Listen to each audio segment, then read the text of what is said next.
కొట్టొద్దు బాబాయ్, నీకు దండం పెడతా, నాకు సురేష్ కావాలి బాబాయ్. ఏంటే బెదిరిస్తున్నావు? వాడు లేకపోతే నిజంగా చచ్చిపోతావా? అవును బాబాయ్, సురేష్ నాకు దూరం అయితే నేను నిజంగానే చచ్చిపోతాను బాబాయ్. ఒసేయ్ కవిత, ఆ సూరులో కలుపుల మందు ఉంటది, తీసుకురా. ఇది నిజంగా తాగుతుందేమో చూస్తాను. ఇదిగోండి తీసుకోండి.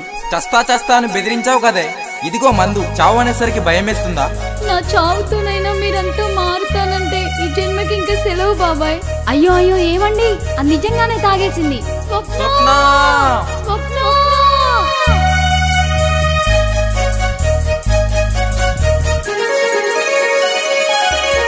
చిన్నారి చిన్నారి చిలుక కుండే ఎండమావే కాగా, నేను మిగులున్నాను నువ్వే లేక, ప్రాణం లేని రాయిలా, కళ్ళల్లో కన్నీరు లేదురా, నా ఊపిరాగే పోగా, నేను బ్రతికున్నాను సూర్యుడు లేని నీలాల నింగిలా.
పాట రచన సింధూరం రమేష్ బయ్యారం, గానం శ్వేత రమేష్ హన్మకొండ, సంగీతం రవి కళ్యాణ్, రికార్డింగ్ లలిత డిజిటల్ రికార్డింగ్ స్టూడియో మహబూబాబాద్. ఇలాంటి మంచి మంచి పాటల కోసం యూట్యూబ్ లో లలిత ఆడియోస్ అండ్ వీడియోస్ ఛానల్ ని సబ్స్క్రైబ్ చేసి ఆనందించండి.